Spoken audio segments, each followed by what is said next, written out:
5 minute में joint family का खाना बनाने वाली बहू। सुबह के 6 बज रहे हैं। बड़ी बहू ललिता पसीने में तरबतर होकर भारी भरकम पतीलों को चूल्हे पर चढ़ा रही है। वो सिलबट्टे पर ढेर सारा मसाला पीस रही है क्योंकि मिक्सी खराब है।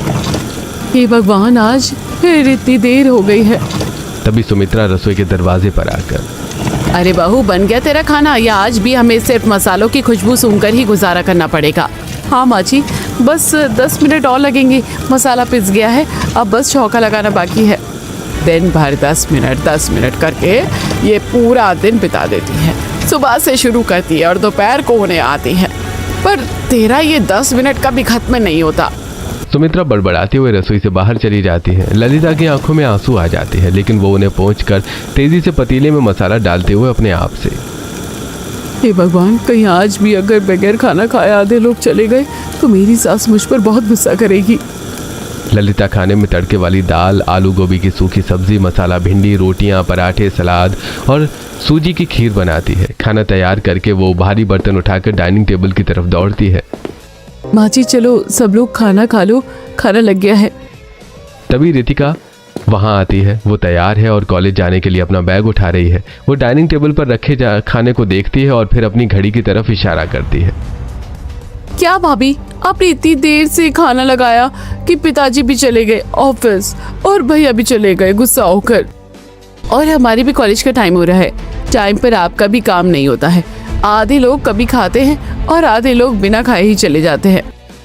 तो मैं क्या करूं रितिका, मैं तो जल्दी करने की कोशिश करती हूँ पर नहीं हो पाता मुझसे। इतना सारा खाना रहता है, इतने बड़े बर्तन हैं कि देरी हो जाती है। अकेले हाथ कितना काम करेंगे? तेरे पास तो बहानों की लंबी लिस्ट रहती है ललिता।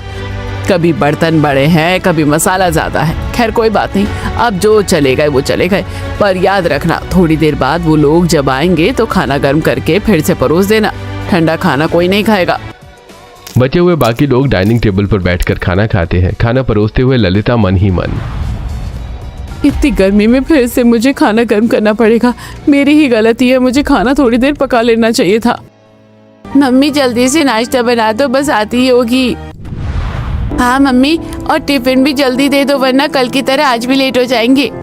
ललिता उन दोनों को भी नाश्ता करवाती है और फिर टिफिन देकर स्कूल के लिए भेज देती है। फिर काम पे लग जाती है। ललिता पसीने से भीगी हुई आंगन में झाड़ू लगाती है और फिर पूरे घर में पोछा लगाती है और भारी बाल्टी उठाकर कपड़े धोती है।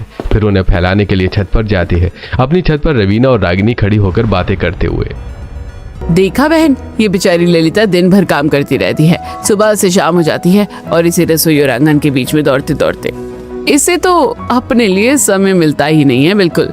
हाँ बहन, सही कह रही हो, इतनी बड़ी जॉइंट फैमिली है, काम तो होगा ही पर ये कुछ ज्यादा ही खटती है।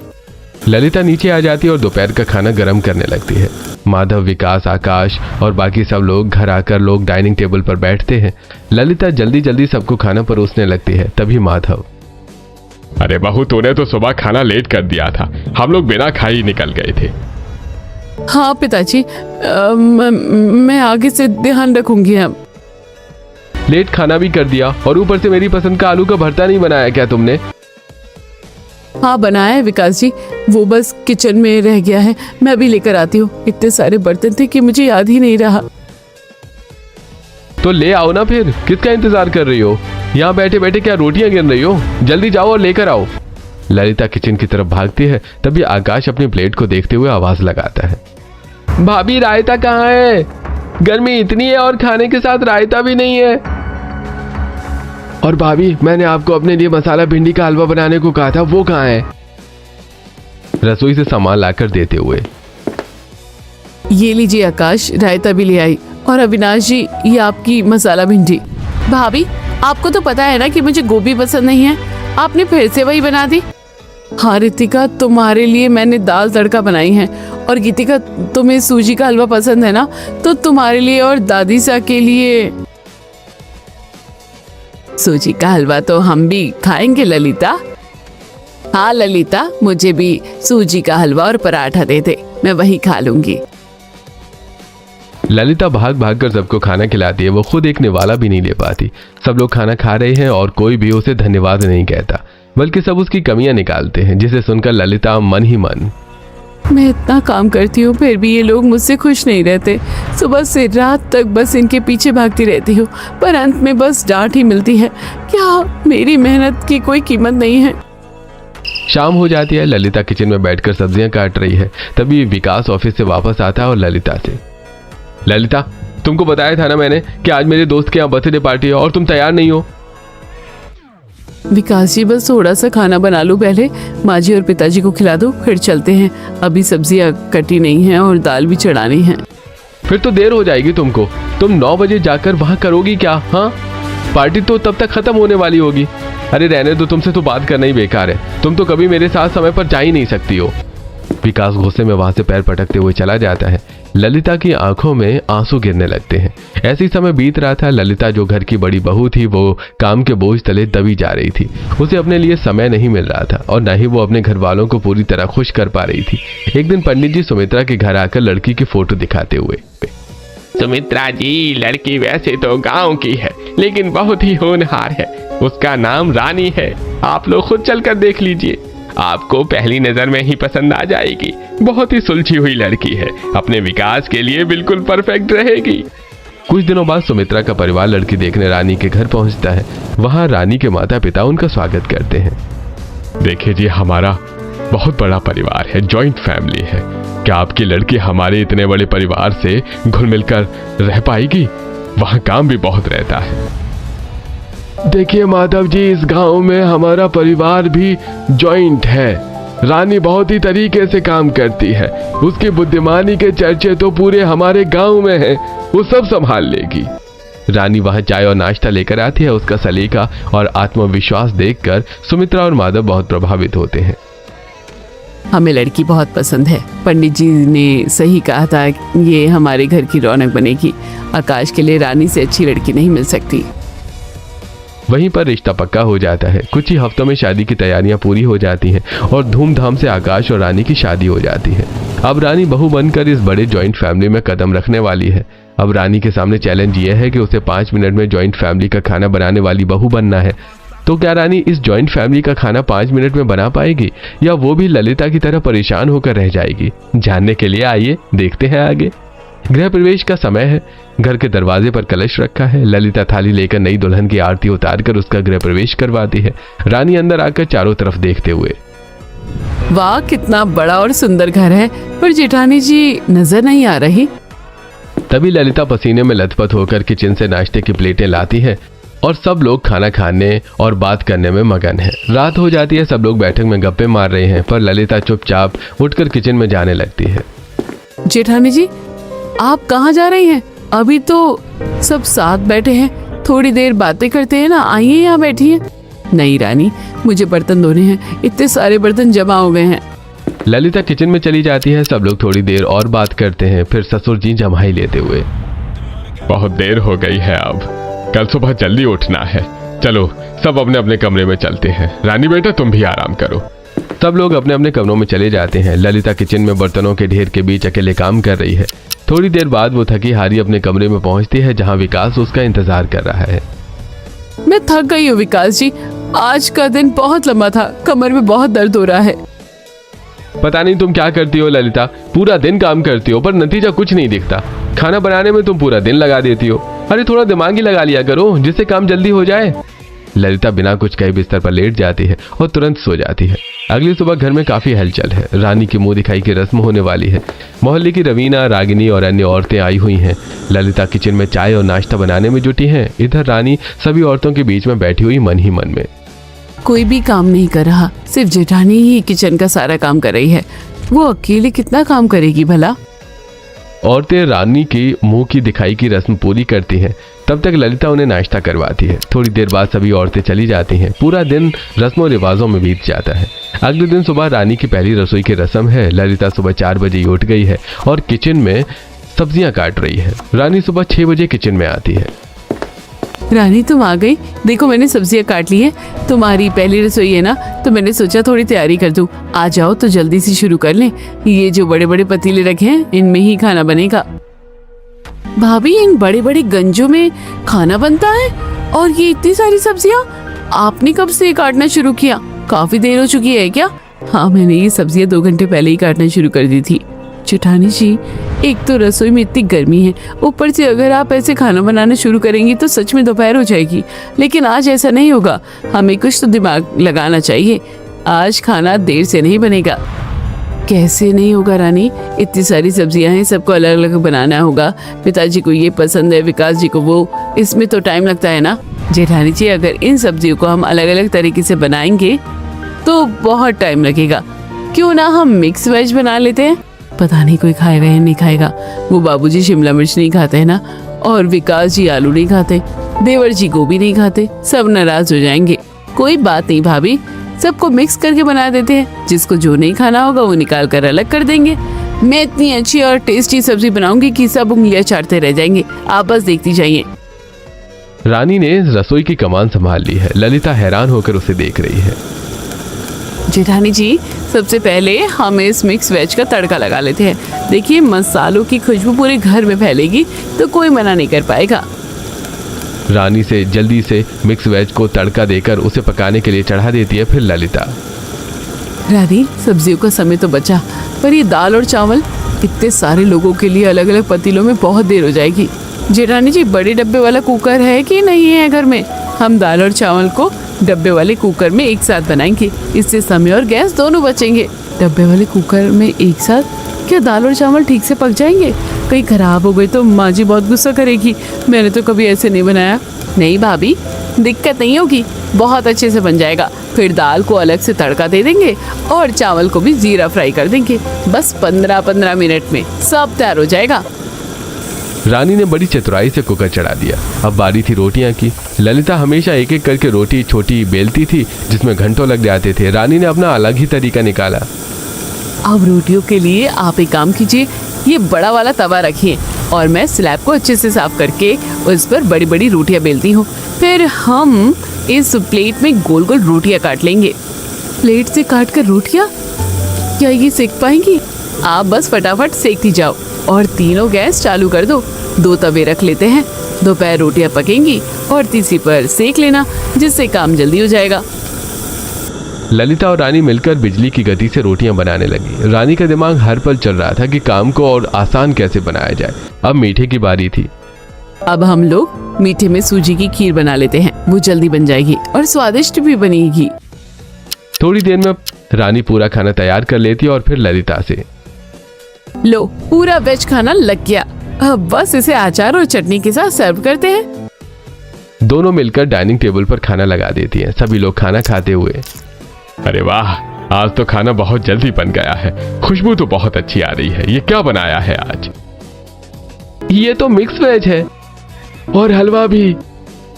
वाह, आज तो खाने में मजा ही आ गया।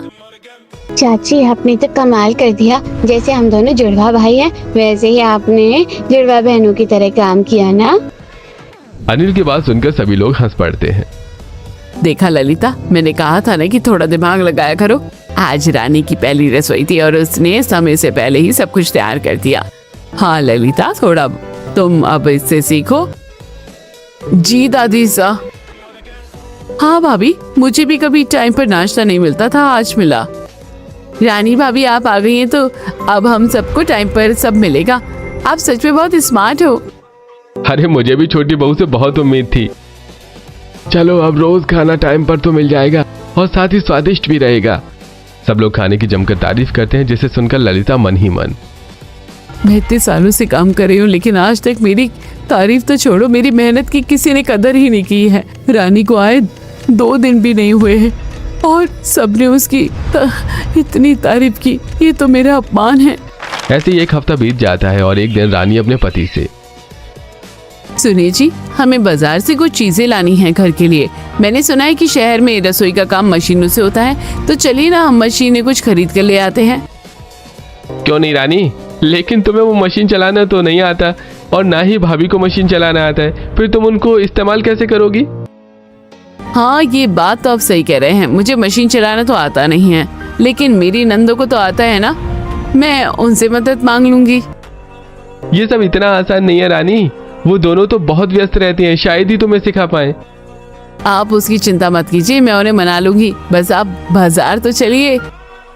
ऐसा कहकर रानी एक लाल साड़ी निकालती है और उसे पहनकर तैयार हो जाती है, जिसे देखकर आकाश, अरे आज तो तुम बहुत खूबसूरत लग रही हो इस रेड साड़ी में। दोनों बाजार जाते हैं। बाजार में रानी और आकाश एक आइसक्रीम पार्लर में बैठे हैं। आकाश प्यार से रानी को आइसक्रीम खिला रहा है। तभी पड़ोस की रवीना और रागिनी वहां से गुजरती हैं। देखो इन लैला मजनू को, आकाश तो पूरा जोरों का गुलाम बन गया है, अपनी बीवी को बाहर घुमा रहा है और उसके नखरे भी उठा रहा है। अच्छा है अभी नई नई शादी है ना, पर देखना घर की शांति भंग होगी जब ये अपनी बीवी से काम नहीं करवाएगा तो बड़ी बहू पर बोझ बढ़ेगा और घर में कलेश होगा। रानी और आकाश उनकी बातें सुन लेते हैं। आकाश उदास होते हुए, रानी मुझे पता है कि इतनी बड़ी जॉइंट फैमिली है, तुम्हें काम में दिक्कत होगी। ललिता भाभी तो सारा दिन थक जाती हैं, क्या तुम सच में ये सब हैंडल कर लोगी?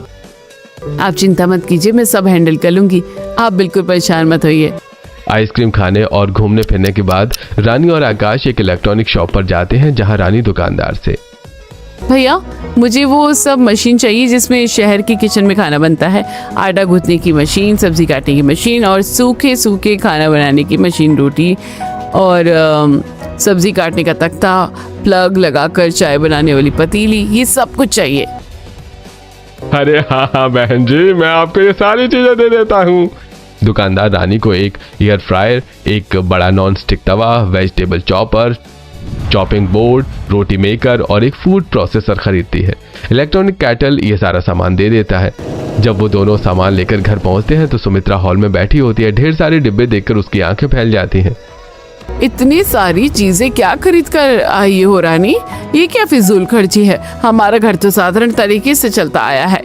माँ जी मैंने सब किचन का सामान खरीदा है, ये फिजूल खर्ची नहीं है। देखिएगा कितना फटाफट मैं आप लोगों को खाना बनाकर खिला दूंगी और ललिता भाभी को भी आराम मिलेगा। रानी सारी मशीनों को किचन में लाकर जमा देती है। ललिता ये सब देखते हुए मन ही मन में, अभी क्या इतनी कम तारीफें लूटी हैं जो अब इन मशीनों से तारीफ लूटना चाहती है। मैं भी तो देखो ये गांव की गंवारें इन मशीनों को कैसे चलाती हैं। शाम हो रही है। रानी रसोई में जाती है और मशीनों को देखते हुए मन ही मन सोचती है, इस घर में सिर्फ मेरी दोनों नंदों को ही ये मशीनें चलानी आती होगी, मुझे किसी भी तरह उनसे मदद लेनी ही होगी, तभी तो इस मशीन का मैं इस्तेमाल कर पाऊंगी। ये सोचकर रानी अपने दोनों नंदों के कमरे में जाती है। वो देखती है कि दोनों अपने मैथ्स के क्वेश्चन करने में लगी हुई हैं। उन्हें अपना मैथ सॉल्व करता देखकर रानी, अरे तुम दोनों गणित पढ़ रही हो? तुम्हें पता है मैं स्कूल में गणित में बहुत अच्छी थी। भाभी ये आपके स्कूल की मैथ्स नहीं है, ये कॉलेज की है और ये बहुत टफ होती है। हाँ भाभी अभी हम वैसे ही परेशान हैं, प्लीज आप यहाँ से जाओ। अब रानी वापस रसोई में आती है और ठंडा ठंडा जीरा नींबू पानी बनाकर अपनी दोनों नंदों को ले जाकर देती है और कहती है, ये लो इसे पियो, देखना तुम्हारा दिमाग जल्दी चलेगा और तुम अपना सवाल कर लोगी। और हाँ ये तो लघुत्तम के सवाल है ना, तो मैं कोशिश करती हूँ। रानी उन्हें यह सवाल हल करके बता देती है। दोनों नंदे नींबू पानी पीती हैं और अपना सवाल सॉल्व होता देखकर खुश होकर रानी से, अरे वाह भाभी आप तो कमाल हो, इतना टेस्टी नींबू पानी और ये सवाल भी हल कर दिया। भाभी आप हमारा कितना ख्याल रखती है, अगर आपको हमारी किसी मदद की जरूरत हो ना तो जरूर बताना। मुझे आपकी मदद की जरूरत तो है और आप दोनों ही मेरी मदद कर सकती हो। दरअसल अब रानी अपनी दोनों नंदों को अपनी समस्या बताती है। फिर गीतिका और रितिका रानी के साथ किचन में आती हैं और उन्हें सारी मशीन चलाना सिखाती हैं। भाभी ये चॉपर है, देखिए इसमें सब्जी डालिए और ऐसे हैंडल कीजिए, बस 10 मिनट में सारी सब्जी बारीक कट जाएगी। अरे वाह ये तो कमाल है, जो काम मैं आधे घंटे में करती थी वो अब पलक झपकते ही हो गया। और ये देखिए ये आटा मेकर है, इसमें आटा और पानी डालिए और घुमाइए, हाथ भी गंदे नहीं होंगे और आटा भी एकदम नरम गुज जाएगा। गीतिका और रितिका एक के बाद एक गैजेट्स का प्रदर्शन करती हैं। उसने एयर फ्रायर में चिप्स तलने के लिए रख दिए और कुछ रेडीमेड लहसुन अदरक के पेस्ट भी बना दिए। अरे वाह तुम दोनों ने तो मुझे सब कुछ सिखा दिया है, तुम्हारा बहुत बहुत शुक्रिया। अब तुम देखना मैं कैसे 5 मिनट वाली रसोई बनाती हूँ। सारी चीजें सिखाकर दोनों नंदे वहां से चली जाती हैं और रानी खाना बनाना शुरू करती है। सबसे पहले वो इलेक्ट्रॉनिक चॉपर में सारी सब्जियों को फटाफट काट लेती है। अब आटा मेकर में आटा और पानी डालकर आटा लगा लेती है। दाल और चावल कुकर के बड़े डिब्बे में चढ़ाती है और सब्जियों को तड़का देती है। फिर बड़ा तवा रखकर रोटी मेकर पर रोटी बेलती है और जल्दी जल्दी इतना पेपर से एक एक कर उतार लेती है। इसी तरह वो चॉपिंग बोर्ड पर प्याज, टमाटर और खीरा काट कर सलाद बना देती है। तभी ललिता किचन में आकर ये सब देखते हुए, इसने तो 5 मिनट में ही सारा खाना बनाकर तैयार कर दिया है। ये तो जादू जैसा लग रहा है। आओ आओ जेठानी जी, देखो अगर हम दिमाग का सही इस्तेमाल करें ना तो मेहनत कम और काम ज्यादा हो सकता है। देखो 5 मिनट में ही मैंने सारा खाना तैयार कर दिया है। ललिता के चेहरे पर थोड़ी उदासी आ जाती है। वो महसूस कर रही थी कि उसकी जगह अब मशीनें और रानी ले रही हैं। थोड़ी देर बाद खाना डाइनिंग टेबल पर लगता है। आज तो खाना फिर से समय पर मिल गया। खाना खाकर हम अब आराम से बैठकर टीवी देखेंगे और फिर चैन की नींद सोएंगे। जॉइंट फैमिली में ऐसा अनुशासन हो तो क्या बात है। घर के बाकी सदस्य, चाचा जी, दादी सा और छोटे बच्चे भी खाने की मेज पर मौजूद हैं। सब रानी की तारीफों के पुल बांध रहे हैं। रानी बहू, तुमने तो घर का नक्शा ही बदल दिया। खाना इतना स्वादिष्ट और वो भी इतनी जल्दी। वाकई तुम बहुत समझदार हो। देखा ललिता, टेक्नोलॉजी यूज करना भी एक कला है। तेरे पास तो बिल्कुल दिमाग नहीं है। देख छोटी बहू को कैसे अपना दिमाग इस्तेमाल करती है। छोटी से कुछ सीख ले। ललिता का दिल टूट जाता है। वो चुपचाप अपनी प्लेट में खाना डालती है और उसे स्वाद नहीं आता। वो मन ही मन सोचने लगती है, मैं इतने दिनों से इतना काम कर रही हूँ। सुबह 4 बजे उठती हूँ पर मेरी कोई तारीफ नहीं करता। और रानी ने बस कुछ मशीनें क्या ले आई, सब उसके दीवाने हो गए हैं। अगले दिन सुबह ललिता रसोई में आती है। वो बहुत उदास है। रानी वहाँ पहले से ही मौजूद है और कुछ तैयारी कर रही है। आइए जेठानी जी, चलिए जल्दी खाना बना लेते हैं। मैंने तैयारी रात में ही कर ली थी। आटा लगाकर फ्रिज में रख लिया था और सब्जियां भी काट ली थी। तभी तो 5 मिनट में खाना बनेगा। अपने आप को बहुत होशियार समझती है। काम सारा मैं करवाती हूँ और तारीफ इसकी होती है। अब आज तो मैं इसकी मदद नहीं करूँगी। देखती हूँ अकेले कैसे 5 मिनट में खाना बनाती है। रानी, आज मेरे सिर में बहुत तेज दर्द है। मैं थोड़ा ऊपर का काम देख लूंगी, है ना? तुम आज अकेले रसोई संभालो। कोई बात नहीं जेठानी जी, आप आराम कीजिए, मैं सब संभालूंगी। ललिता किचन से बाहर चली जाती है और रानी मशीनों का इस्तेमाल करके जल्दी जल्दी खाना बनाने लगती है। थोड़ी देर बाद सुमित्रा किचन में आकर, बहू खाना कब तक तैयार हो जाएगा? सब लोग ऑफिस जाने के लिए तैयार हो रहे हैं। माँ जी बस 5 मिनट दीजिए, मैं अभी खाना तैयार कर देती हूँ। बस रोटियां सेकना बाकी है। रानी बिजली की फुर्ती से काम करती है। एक तरफ इंडक्शन पर हलवा बन रहा है, दूसरी तरफ गैस पर दाल और सब्जी। उसने फ्रिज से गुथा हुआ आटा निकाला और स्लैब पर बड़ी रोटी बेलते हुए, इस बार तेल लगाकर पराठे जैसा बना दूंगी। एक के ऊपर एक फटाफट रखकर सिक जाएंगी। सचमुच 5-7 मिनट में खाना मेज पर लग जाता है। सब लोग फिर से रानी की तारीफ करने लगते हैं। ललिता ये सब देखकर एक बार फिर से जल जाती है। इसने तो मेरे बिना भी इतनी जल्दी काम कर लिया। ये तो मुझसे भी ज्यादा तेज निकली। अब मुझे इसे सबक सिखाना ही होगा, वरना इस घर में मेरी कोई पूछ नहीं होगी। शाम को पड़ोसन रवीना घर आकर सबको निमंत्रण देते हुए, सुमित्रा जी, आज हमारे यहाँ छोटी सी पार्टी है। आप सब सहपरिवार आमंत्रित है। बहू को भी लेकर आइएगा। रवीना के जाने के बाद रानी ललिता से, भाभी तैयार हो जाइए, आज पार्टी में चलेंगे। काम तो जल्दी खत्म हो ही गया है, अब थोड़ा बाहर घूम कर आते हैं। ललिता पहले तो मना करती है, फिर रानी के जोर देने पर तैयार हो जाती है। सभी लोग पार्टी में पहुंचते हैं। पार्टी में रवीना और रागिनी ललिता को देखकर ताना मारते हुए, अरे आज तो बड़ी बहू भी आ गई है, वरना ये तो बस किचन की शोभा बढ़ाती रहती थी। क्या बात है ललिता, आज छुट्टी मिल गई? क्यों, बड़ी बहू क्यों नहीं आ सकती? अब हम दोनों हैं ना, तो काम चुटकियों में हो जाता है। भाभी को पूरा समय मिलता है अपने लिए। अच्छा है भाई, छोटी बहू के आने से ललिता की तो किस्मत ही खुल गई, वरना ये तो बेचारी मिलने तक को तरस जाती थी। रानी की तारीफ सुनकर एक बार फिर ललिता को बुरा लगता है और उधर थोड़ी दूरी पर आकाश रानी को अपने पास बुलाता है, फिर उसे गुलाब जामुन खिलाते हुए, रानी देखो तुम्हारे लिए गुलाब जामुन, चलो मेरे हाथों से खा लो। आज तो आपको बहुत प्यार आ रहा है। सब देख रहे हैं, बाकी का प्यार घर पर दिखाइएगा। सभी लोग पार्टी में एंजॉय करते हैं। रात को सभी घर आ जाते हैं। अपने कमरे में आकाश रानी से, क्या बात है रानी, आज तुम्हें नींद नहीं आ रही है? आज तुम्हारे पैरों में दर्द भी नहीं है और जल्दी काम भी खत्म हो गए। क्यों ना हम दोनों मिलकर मूवी देखते हैं? तभी कमरे के सामने से किचन में जा रही रितिका ये सुन लेती है और दरवाजा खटखटा कर कहती है, भैया मैंने सुन लिया, मैं भी मूवी देखूंगी। चलो हॉल में सब मिलकर मूवी देखते हैं। पूरा परिवार हॉल में सोफे और कालीन पर बैठ जाता है। बड़े पर्दे पर फिल्म शुरू होती है। फिल्म के बीच में ही सुमित्रा रानी से, रानी तू है तो कोई चिंता नहीं, वरना बड़ी बहू तो हमेशा काम करो ना रोती रहती थी। आज पहली बार हम साथ में बैठकर मूवी देख रहे हैं। ललिता को यह सब सुनकर बहुत बुरा लगता है। वो मन ही मन, इसने बहुत तारीफ बटोली है, अब मैं इसका काम बिगाड़ूंगी। अगले दिन ललिता सुबह 4 बजे ही उठकर रसोई में जाती है। पूरा घर गहरी नींद में सो रहा है। बहुत बन रही है ना स्मार्ट बहू, सारा काम मशीनों पर छोड़ दिया है। कल जब ये मशीनें ही नहीं चलेगी तब देखूंगी कि ये 5 मिनट में खाना कैसे बनाती है। कल जब इसकी डांट पड़ेगी तब इसे असलियत समझ आएगी। ललिता सबसे पहले आटा मेकर उठाती है और उसमें ढेर सारा सूखा आटा और जरूरत से ज्यादा पानी डाल देती है। वो उसे चला देती है जिससे आटा अंदर बुरी तरह से चिपक जाता है और ब्लेड फंस जाते हैं। लो, अब गूंथती रहना इसमें आटा। अब गैस के बटन भी छुपा देती हूँ और इंडक्शन का तार, इसे यहाँ तो थोड़ा काट देती हूँ ताकि करंट ना लग पाए। फिर वो इधर उधर हाथ मारती है और अंत में उसे बड़े तवे को ढूंढ लेती है जिससे रानी रोटियां बनाती थी। वो उसे एक पुराने डिब्बे के पीछे छिपा देती है। अपना काम पूरा करके वो चुपचाप वापस अपने कमरे में लाकर लेट जाती है। अगली सुबह रानी हमेशा की तरह मुस्कुराती हुई रसोई में आती है और ललिता को वहां पहले से खड़ा पाती है। अरे गुड मॉर्निंग जेठानी जी, आज आप इतनी जल्दी? लाइए मैं जल्दी से आटा गूंथ लेती हूँ, फिर हम दोनों मिलकर नाश्ता बना लेंगे। हाँ रानी, मैं तो बस ये देख रही थी कि आटा मेकर शायद खराब हो गया है। मैं इसमें आटा गूंथने की कोशिश कर रही थी पर ये चल ही नहीं रहा। कहीं तुमसे तो नहीं टूट गया? खराब हो गया? कल रात तक तो बिल्कुल ठीक था। अरे ये तो पूरा अंदर से जाम है। इसमें इतना सारा पानी किसने डाल दिया? मुझे क्या पता, मैं तो बस तुम्हारी मदद करने आई थी। अब ये तो चलेगा नहीं। और देखो इंडक्शन भी चालू नहीं हो रहा। अब तो तुम्हें घंटों लगेंगे हाथ से आटा गूंथने में और पतीलों में खाना बनाने में।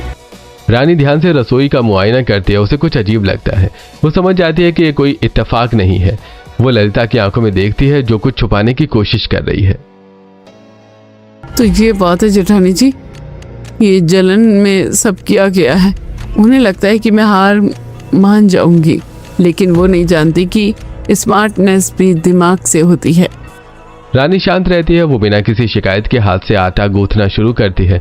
चीजें बिगड़ने की वजह से नाश्ते में थोड़ी देर हो जाती है। तभी सुमित्रा रसोई में आती है। रानी, आजकल देरी क्यों हो रही है? सब लोग डाइनिंग टेबल पर इंतजार कर रहे हैं। क्या आज तुम्हारी ये टेक्नोलॉजी फेल हो गई है? नहीं माँ जी, बस कुछ मशीनें अचानक खराब हो गई थी और गैस में भी कुछ दिक्कत आ गई थी। आप चिंता मत कीजिए, मैं सब सही कर लूँगी, बस थोड़ा समय लगेगा। जैसे तैसे रानी नाश्ता तैयार करती है और मेज पर लगाती है। सब लोग थोड़े नाखुश हैं क्योंकि उन्हें इंतजार करना पड़ा। आज तो तुमने बहुत लेट कर दिया रानी, हमें ऑफिस के लिए निकलना था। क्या हुआ, आज 5 मिनट वाला जादू खत्म हो गया है क्या? माफी चाहती हूँ भैया, कुछ चीजें मेरे नियंत्रण से बाहर हो गई थी। आज थोड़ा दिक्कत हुई है, पर आपको अब शिकायत का मौका नहीं मिलेगा। मैं सब ठीक कर दूंगी। खाना खिलाने के बाद रानी वापस रसोई में जाती है। वो सबसे पहले आटा मेकर को साफ करती है। फिर वो तवे को ढूंढने लगती है। वो अलमारी के नीचे डिब्बों के पीछे हर जगह देखती है। अंत में उसे वो डिब्बे के पीछे छिपा हुआ मिल जाता है। तो तवा यहाँ छिपा था और इंडक्शन का तार भी कट गया। ये सब जेठानी जी ने किया है। उन्हें लगा कि मैं टूट जाऊंगी, पर अब मुझे उन्हें एक सबक सिखाना पड़ेगा। रानी धीरे से इंडक्शन का तार जोड़ती है और टेप लगा देती है। वो गैस का बटन भी लगा देती है जो उसे सिंक के नीचे मिलता है। वो सब कुछ फिर से फिट कर देती है। अगले दिन सुबह रानी सिर पर पट्टी बांधे हुए हॉल में आती है और अपनी सास से कहती है, माँ जी, आज मेरे सिर में बहुत दर्द है, इसलिए मैं रसोई में खाना नहीं बना पाऊंगी। आज जेठानी जी संभाल लेंगी। ठीक है रानी बहू, तू आराम कर, वैसे भी तू तो बहुत काम करती है। बड़ी बहू, आज जरा खाना तुम बना लो सबके लिए। अब ललिता किचन में जाती है और खाना बनाने की तैयारी करते हुए अपने आप से कहती है, चलो आज मैं सबको अपना पुराने स्टाइल का खाना खिलाऊंगी। पर मुझे तो ये सारी मशीनें चलाना आता ही नहीं, मुझे तो हाथ से ही काम करना पड़ेगा। ललिता को अब हाथ से ही सारा काम करना पड़ रहा है। वो पसीने पसीने हो रही है। समय बीतता जा रहा है और खाना तैयार नहीं है। तभी माधव बाहर से चिल्लाते हुए, अरे बहू, आज फिर देरी? रानी बीमार है तो क्या काम रुक जाएगा? ललिता थक कर चूर हो जाती है। बड़ी मुश्किल से वो काफी देर बाद नाश्ता लगाती है। सभी लोग गुस्सा होकर नाश्ता करते हैं। फिर ललिता बाकी के काम में लग जाती है। ऐसी शाम हो जाती है। उसे शाम को भी अकेले काम करना पड़ता है। वो रात को अपने कमरे में जाती है। उसे देखकर विकास, मैंने सोचा था आज हम बाहर टहलने जाएंगे, पर तुमने तो खाना बनाने में ही रात के 10 बजा दिए। विकास जी, मेरे पैर बहुत दुख रहे हैं, आज काम बहुत ज्यादा है। मुझे लगा था कि मैं कर लूंगी। अरे छोटी बहू काम करती है तो समय भी मिल जाता था, और वो कभी थकती भी नहीं थी। तुम बस पुरानी आदतों में फंसी हुई हो। विकास गुस्से में बाहर चला जाता है। ललिता फूट फूट कर रोने लगती है। तभी रानी कमरे में आती है, उसके हाथ में तेल की शीशी है। क्या हुआ जेठानी जी, बहुत दर्द है पैरों में, लाइए मैं मालिश कर देती हूँ। ये सब तुम्हारी वजह से ही तो हुआ है रानी, तुम आई और सब बदल गया। जेठानी जी मैंने जो भी किया था हम दोनों की भलाई के लिए किया था। मुझे पता है आपने ही मशीनें खराब की थी और तवा छिपाया था, पर देखिए आज आप ही अपनी जाल में फंस गई हैं। अगर आप और मैं मिलकर काम करते तो आप भैया के साथ बाहर जा भी पाती। तुम्हें सब पता है? हाँ भाभी, स्मार्ट वर्क का मतलब सिर्फ मशीनें नहीं बल्कि एक दूसरे को समझना भी है। मैं आपकी तारीफ कम नहीं करना चाहती थी, मैं बस आपके काम का बोझ कम करना चाहती थी। मुझे माफ कर दो रानी, मुझे जलन हो रही थी कि सब तुम्हारी तारीफ कर रहे हैं, पर आज मुझे एहसास हुआ कि तुम सचमुच स्मार्ट हो। तुमने मेरे लिए भलाई ही की थी, मैं तो बस अपनी मेहनत में ही फंसी रही। कोई बात नहीं भाभी, आप सच में बहुत अच्छी हैं। बस अब हमें मिलकर काम करना है। लाइए मैं आपके पैरों में तेल लगा देती हूँ। रानी बड़े प्यार से ललिता के पैरों की मालिश करती है। ललिता भावुक होकर रानी को गले से लगा लेती है। दोनों के बीच की सारी कड़वाहट खत्म हो जाती है। अगली सुबह दोनों बहुएं रसोई में साथ मिलकर काम करती हैं और 5 मिनट के अंदर सारा खाना बनाकर टेबल पर लगा देती हैं। सभी लोग ये देखकर बहुत खुश हो जाते हैं और खुशी खुशी खाना खाते हैं। तो दोस्तों, देखा आपने कि किस तरह रानी ने स्मार्ट वर्क करके अपनी सारी समस्याओं का समाधान कर लिया था। क्या आपने किया है कभी इस तरह का स्मार्ट वर्क? अपनी राय कमेंट में जरूर बताएं।